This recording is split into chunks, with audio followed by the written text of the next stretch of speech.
The sun beat down mercilessly on the sand dunes as old Ali watched the sky change. At first, he thought the strange lights were just another mirage, dancing in the hot summer air above the Sahara. But mirages didn't make the camels nervous, and right now, his entire herd was restless, shifting their feet in the sand and making upset noises. The old man had lived in the desert for 60 years, learning its ways from his father and grandfather before him. He knew every type of storm, every pattern of the wind, and every trick the desert could play on a person's mind. This was something different. The lights grew bigger, turning into massive shapes that blocked out the sun. His grandson pointed upward, eyes wide with fear and wonder. The boy had been checking their water supplies when the strange objects first appeared. Now he stood frozen, water skin forgotten in his hands. "Grandfather, what are they?" the boy whispered, his voice almost lost in the growing hum that filled the air. Ali didn't answer. He didn't have words for what he was seeing. The massive ships, because that's what they had to be, were each as big as a small mountain. Their metal surfaces reflected the sunlight so brightly it hurt to look at them. They moved with impossible grace for things so large, descending slowly toward the endless expanse of the great sand sea. Ali's radio crackled to life. Though he preferred the old ways, the modern world had given his people some useful tools. The voice of his friend from a nearby settlement came through, speaking rapidly about more ships appearing over other parts of the desert. Military planes roared overhead, looking tiny compared to the alien vessels. They seemed to be heading toward the closest city, probably carrying news of what was happening. Ali knew that soon the whole world would know about these visitors, but right now, he and his people were the first witnesses to whatever was about to happen. The temperature dropped suddenly as the shadows of the ships passed over them. Ali's grandson shivered, despite the fact that it was the hottest summer anyone could remember. The old man pulled his traditional robes closer, watching as the first ship touched down about 2 miles away. The impact sent vibrations through the sand that he could feel in his bones. More ships landed, forming a circle. Each landing kicked up huge clouds of sand that danced in the hot air. Ali noticed something interesting. The ships were landing in a pattern that might make sense on flat, solid ground, but not in the constantly shifting sands of the deep desert. He smiled slightly, already seeing the visitor's first mistake. Strange vehicles began emerging from the ships, vehicles that floated above the sand instead of rolling across it. They moved in straight lines, ignoring the natural paths between the dunes that every desert dweller knew to follow. More mistakes. Ali's radio came alive again, this time with official-sounding voices speaking in English and Arabic, telling everyone to stay away from the landing sites. He had no intention of leaving. This was his home, and he knew the desert would have something to say about these uninvited guests. The old man watched as the aliens set up their camp, noting how they seemed to ignore the basics of desert survival. Their structures were tall and exposed, perfect targets for the wind. Their machines glowed with energy, giving off heat that would attract the worst of the desert's storms. They had no protection against the sand that even now was beginning to blow into their equipment. "Should we warn them?" his grandson asked, watching as the aliens continued their work. Ali shook his head slowly. Some lessons could only be learned the hard way, and the desert was the harshest teacher of all. High above, the sun continued to beat down, and the wind began to pick up. Ali recognized the signs. A sandstorm was coming, probably within the next day or two. He gathered his family and their animals, heading for the safety of their sheltered camp. As they moved away, he glanced back at the alien base one last time. "The desert," he told his grandson, "has been here longer than any of us. It has defeated empires and buried cities. These visitors will learn what every desert people knows. You don't conquer the desert. You survive it, if you're lucky and wise. If you're not." He left the sentence unfinished as they disappeared into the dunes, leaving the aliens to their fate. The alien command center hummed with activity as their machines struggled against the rising heat. It had been 3 days since their landing, and nothing was working as planned. Their advanced cooling systems, designed for the vacuum of space, were failing in the intense desert heat. Fine sand had already worked its way into every joint and seal, causing equipment failures that their engineers had never encountered before. Commander Smith watched all of this through high-powered binoculars from his hidden observation post. His small team of Egyptian special forces had been monitoring the alien base since its establishment, recording every problem and failure. What they saw gave him hope. "Sir," his communications officer whispered, "the thermal readings are off the charts. Their equipment is running so hot it's visible, even without infrared."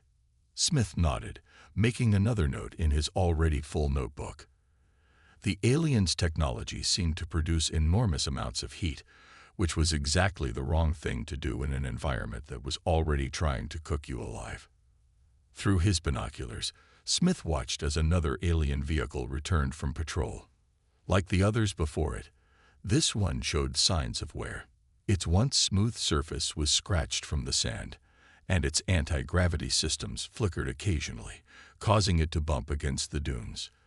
The aliens had quickly learned that their floating vehicles were nearly useless in sandstorms, but they kept using them anyway. A dust devil spun past the alien base, and Smith smiled as he watched their reactions. The aliens rushed to protect their equipment, clearly still not understanding that the small whirlwind was nothing compared to what the desert could really do. His radio crackled softly, another report from the local tribesmen who were their eyes and ears across the region. "More equipment failures in Sector 4, the voice reported in Arabic. "They lost 3 more of their water recyclers to sand damage. They're having to bring in supplies from their ships now." This was exactly what Smith had been waiting to hear. The aliens were losing their self-sufficiency.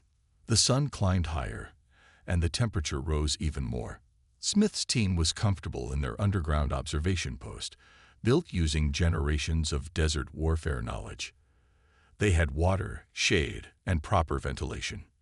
The aliens, on the other hand, were sealed in their environmental suits, fighting against the heat with power-hungry cooling systems. Through his binoculars, Smith noticed something new. The aliens were setting up some kind of energy shield around their base.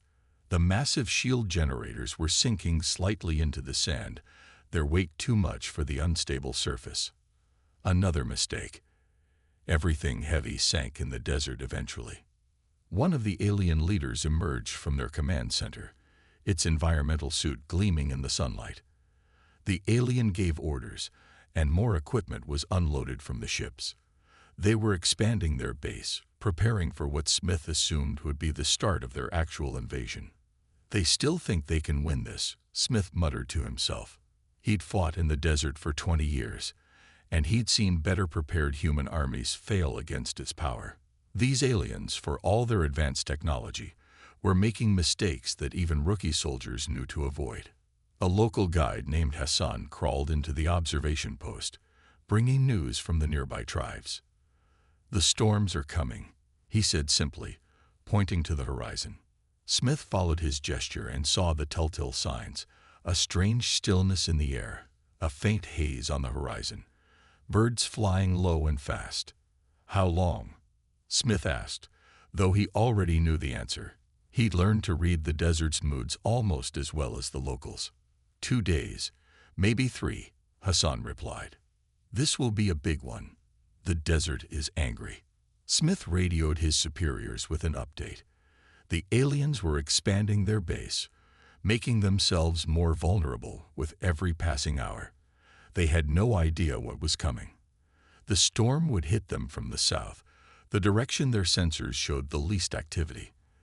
Their shield generators would fail first, then their cooling systems. After that, it would only be a matter of time. "Tell everyone to be ready," Smith ordered. "When the storm hits, we'll show them what desert warfare really means." His team acknowledged the order, their confidence growing. The aliens might have come from the stars, but they were fighting in humanity's backyard now, and the desert itself was on their side. The storm came like a wall of darkness, towering over the dunes. Hassan's prediction had been right. It was one of the biggest sandstorms anyone had seen in years. The alien sensors finally detected it when it was less than an hour away, far too late to make proper preparations. From their observation bunker, Smith and his team watched the aliens' frantic activity through special sand-filtered scopes. The invaders were trying to strengthen their energy shields, not realizing that this would only make things worse. The shields might stop the wind, but they would trap the heat and the finest particles of sand, the most dangerous elements of any storm. The first winds hit like a hammer. Sand filled the air, turning day into night. The aliens' floating vehicles scrambled for shelter, but many of them were caught in the open. Their anti-gravity systems flickered and failed as sand clogged their delicate machinery. Several crashed into the dunes, their occupants forced to abandon them. The alien shield generators whined louder and louder, fighting against the storm. Blue energy crackled across the dome covering their base, creating an eerie light show in the swirling sand. Then, one by one, the generators began to fail. Each explosion lit up the storm like lightning, sending showers of sparks into the howling wind. Inside their bunker, Smith's team monitored the aliens' communications. Their language was still mostly unknown, but the panic in their voices needed no translation. The storm was doing more damage than any human weapon could have achieved. Nature itself was fighting back against the invasion. "Look at their main ship," Hassan said, pointing through a reinforced viewport. The massive vessel's hull was being scored by the sand, its once shiny surface turning dull. Small holes were appearing in its outer layer as the wind-driven sand cut through the metal like a sandblaster. The aliens had never considered that tiny grains of sand, driven by powerful winds, could damage their advanced materials. The storm grew stronger. The aliens attempted to move more equipment into their ships, but the wind made it nearly impossible. Several of their workers were knocked off their feet, tumbling across the sand despite their heavy environmental suits. The storm was teaching them a harsh lesson about desert power. Through their monitors, Smith's team watched as the aliens' defense systems began to shut down. Their sensors, clogged with sand, were giving false readings. Their communications became scratchy and filled with static. The mighty invaders were being cut off and isolated by nothing more than wind and sand. Old Ali's voice came over the radio, speaking calmly despite the chaos around them. "The desert speaks," he said. "It tells them they are not welcome here. They do not listen, so it speaks louder." As if in response to his words, the wind increased even more, howling like a living thing. The storm's attack continued for hours. The aliens tried everything they could think of to protect their equipment. They adjusted their shields, fired energy weapons into the storm, and even attempted to create a clear zone using their ship's engines. Nothing worked. The desert's fury could not be stopped by technology. Smith received reports from other observation posts across the region. The storm was hitting alien bases all along its path, causing similar devastation everywhere. The invaders had made the mistake of setting up their bases in a line, following what they thought was logical military strategy. Instead, they had placed themselves perfectly for the storm to hit one base after another. As night fell, the storm showed no signs of weakening. The aliens' lights could barely penetrate the thick clouds of sand, creating weird glowing halos in the darkness. Their ships, designed to travel between stars, were being slowly buried by the dunes. The desert was doing what deserts had always done, erasing all traces of those who didn't belong. Hassan checked his traditional weather indicators, strips of cloth and bits of dried grass that could tell more about wind patterns than any electronic sensor. "The storm will last through the night," he said. "By morning, the aliens will understand what it means to fight the desert itself." Smith nodded, sending another update to headquarters. The aliens were learning what every desert warrior knew. Technology alone was not enough. The desert demanded respect, and it would accept nothing less. The storm was only the beginning of their education. Morning revealed a changed landscape. The storm had passed, leaving behind alien equipment half buried in sand. Their once proud base, looked like an ancient ruin already being reclaimed by the desert. This was the moment Smith and his team had been waiting for. The military's response began not with a bang, but with silence. Small groups of soldiers, trained in desert warfare, moved through the dunes like ghosts. They wore traditional desert clothing over their modern gear, understanding that centuries-old methods of desert survival worked better than any high-tech solution. The aliens were still struggling to get their equipment working again. Their sensors, when they worked at all, were giving false readings from all the sand in the air. They couldn't tell the difference between approaching soldiers and the heat waves rising from the dunes. Every gust of wind looked like movement on their screens. Old Ali's grandson served as a guide for one of the strike teams. He led them through paths between the dunes that didn't appear on any map, paths that only the desert people knew. The aliens had built their base without understanding the land's natural flow, and now that ignorance would cost them. The first strike was against their water recycling systems. The aliens had assumed their technology would provide endless water, but the desert had other plans. The sand had already damaged their equipment, and now Special Forces teams planted small charges at key points. They didn't need to destroy the machines completely. In the desert, even small problems could quickly become fatal. The aliens responded to the attacks with impressive but useless shows of force. Their energy weapons turned patches of sand to glass, but missed the human fighters completely. The soldiers simply disappeared into the dunes, letting the desert hide them. Every time the aliens fired their weapons, they only revealed their own positions more clearly. A group of soldiers approached the alien base from the east, advancing slowly under the cover of the morning sun. The aliens' visual sensors couldn't handle the glare, another weakness that desert dwellers had learned to work around centuries ago. The team reached the base without being spotted, placing more charges on vital equipment. The desert itself seemed to help the human forces. Wind-blown sand covered their tracks almost immediately. Heat distortion in the air confused alien targeting systems. The very things that made the desert hostile to the invaders became advantages for those who understood how to use them. Smith coordinated the attacks from a mobile command post, itself designed based on traditional desert survival techniques. They used minimal electronics, knowing that in the desert, simpler solutions were often more reliable. Instead of fancy communications gear, they relied on line-of-sight signals and pre-planned movements that didn't require constant coordination. The aliens finally realized they were under attack, but their response showed their continued failure to understand desert warfare. They sent out their remaining vehicles in a standard search pattern, the kind that might work in open terrain or urban environments. In the desert, this only led them into prepared ambush points between the dunes. Local tribesmen watched from distant ridges, using their deep knowledge of the landscape to report alien movements without being spotted. They had lived in the desert for countless generations, and they knew every ridge, every hollow, and every sign of approaching danger. This knowledge, passed down through centuries, proved more valuable than any satellite imagery or thermal scan. The aliens' frustration became evident as the day wore on. They couldn't find their attackers, couldn't protect their equipment, and couldn't maintain reliable communications. Their mighty invasion force was being picked apart by an enemy they could barely detect, let alone fight. As the sun climbed higher, the temperature rose to levels that stressed even the aliens' advanced environmental suits. Their troops began to move more slowly, conserving energy and staying in the shade whenever possible.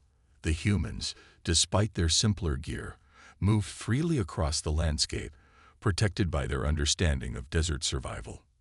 By late afternoon, the aliens had lost most of their ground vehicles and auxiliary power systems. Their main ships remained largely intact, but they were isolated islands in a sea of sand they couldn't control.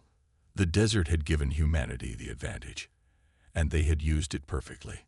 The day's fighting ended as the sun began to set, but everyone knew this was just the beginning. The aliens would adapt, but so would the human forces. And in this battle, the desert would continue to be humanity's strongest ally, teaching harsh lessons, to those who didn't respect its power. News arrived that the aliens had established a second base in the Australian outback, thinking the different desert terrain would give them an advantage. They couldn't have been more wrong. The red soil of the outback would prove just as hostile as the Sahara's endless sand. Bill, an old Aboriginal tracker, stood on a rocky outcrop watching the alien ships land.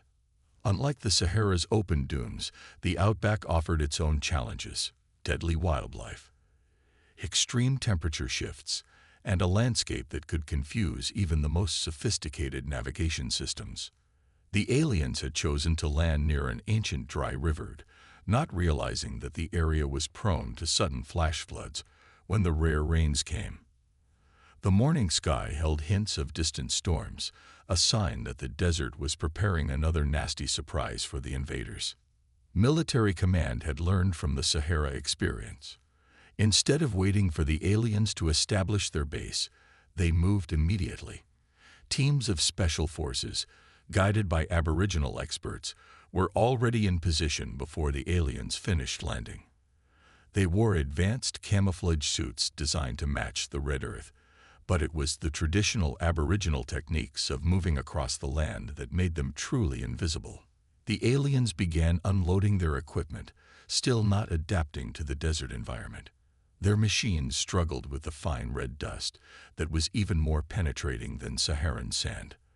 The dust got into everything, turning their shiny technology into coughing, spluttering heaps of metal within hours. Local weather patterns worked in humanity's favor.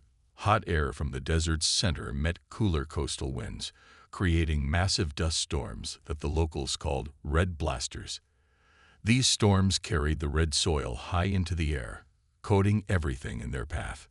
The aliens' energy shields, modified after their Sahara experience, still couldn't handle the finest particles. A group of soldiers watched from a hidden position as the aliens tried to set up their defense perimeter. The invaders were placing sensors in a perfect circle around their base, not realizing that the outback's wildlife would trigger countless false alarms.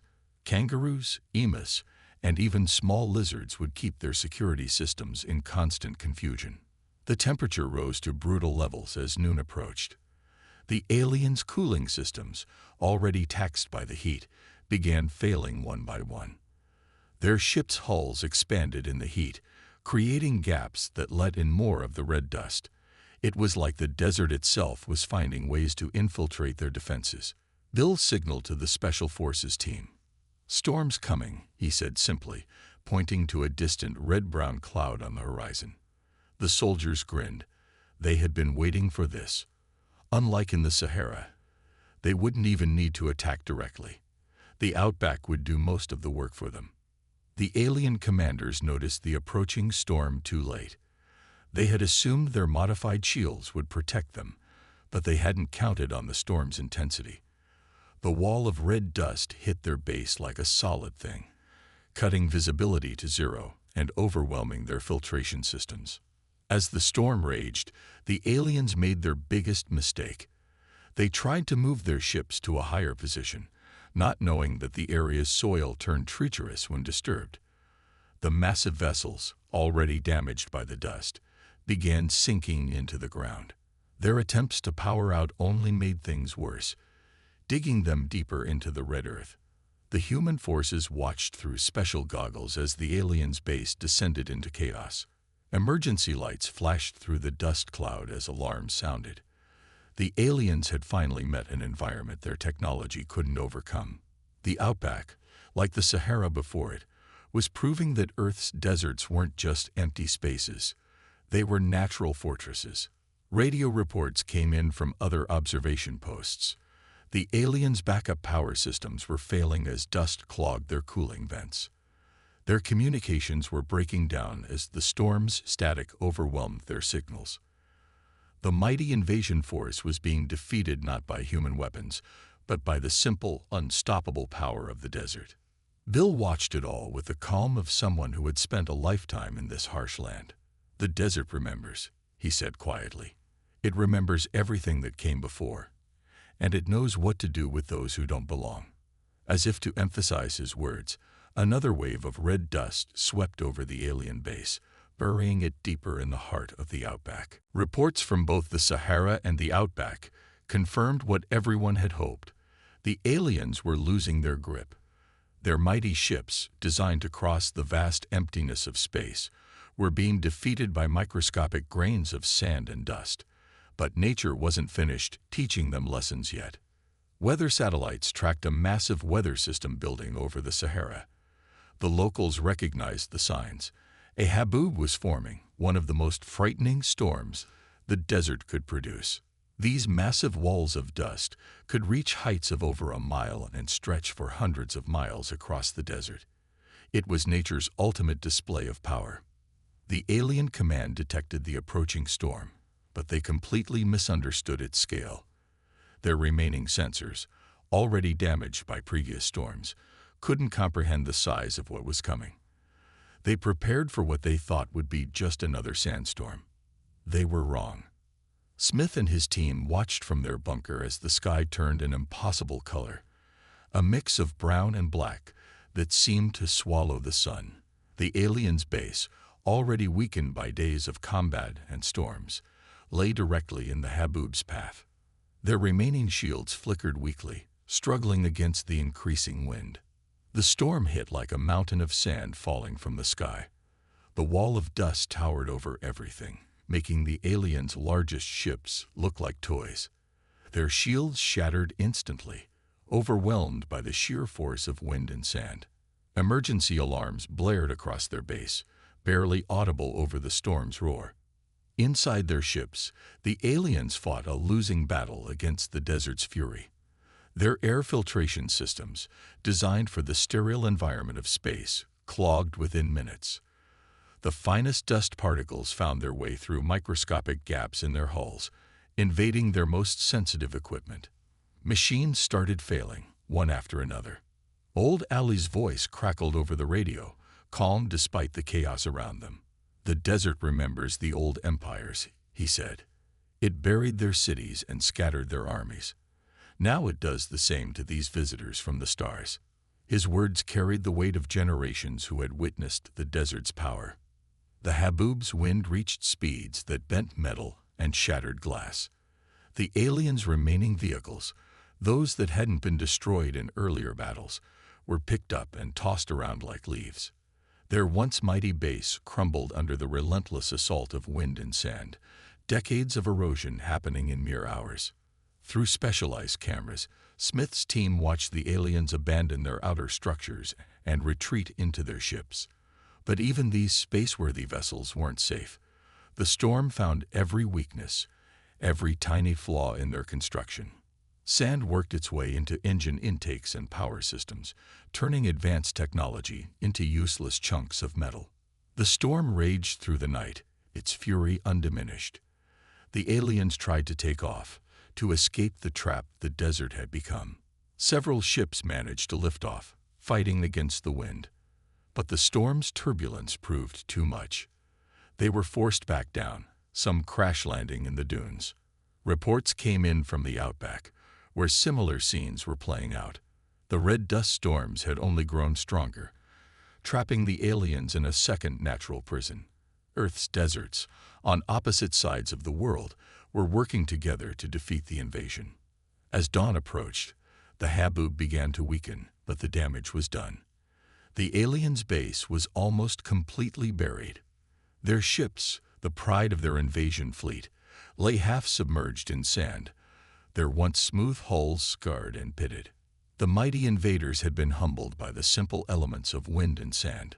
The human forces, protected in their deep bunkers and hidden camps, emerged to find a transformed battlefield. The desert had reshaped itself, creating new dunes and valleys. The aliens' technology, which had seemed so terrifying just days ago, now looked frail and inadequate against the desert's ancient power. Smith received word from command. Similar storms were forming across Earth's other deserts. It seemed that nature itself had decided to join the fight, using its most powerful weapons against the invaders. The aliens were learning the hardest lesson of all. On Earth, technology alone was never enough. The planet itself was the strongest defender of all. The sun rose on a changed world. What remained of the alien fleet lay scattered across Earth's deserts, their once mighty ships reduced to broken hulks half buried in sand. The survivors had gathered in their last functioning vessels, preparing for a retreat that seemed inevitable. Their great invasion had been defeated not by human weapons, but by the simple, unstoppable power of Earth's deserts. Military satellites tracked the remaining alien ships as they struggled to break free from the sand that had trapped them. Their engines, clogged with fine particles, sputtered and whined. Some managed to lift off, leaving behind great clouds of dust. Others remained stuck, their power systems too damaged to function. Smith stood on a dune overlooking the main invasion site, watching through binoculars as the aliens abandoned their equipment. The desert had already begun to claim it, sand slowly covering the strange machines and vehicles. In a few years, there would be nothing left to see. The desert was good at keeping secrets. Old Ellie approached, leading his camels as if nothing unusual had happened. He stopped beside Smith, looking at the retreating alien ships. "The desert has spoken," he said simply. They finally learned to listen. Around them, other local people began to emerge from their hiding places, returning to their normal lives as if the invasion had been nothing more than a passing storm. The aliens sent one final message before leaving Earth's atmosphere. It was broadcast on all frequencies, translated into multiple human languages. The message was simple but clear. Earth's deserts were to be marked in their star charts as natural fortresses, too dangerous for any invasion force to overcome. They had learned their lesson at a terrible cost.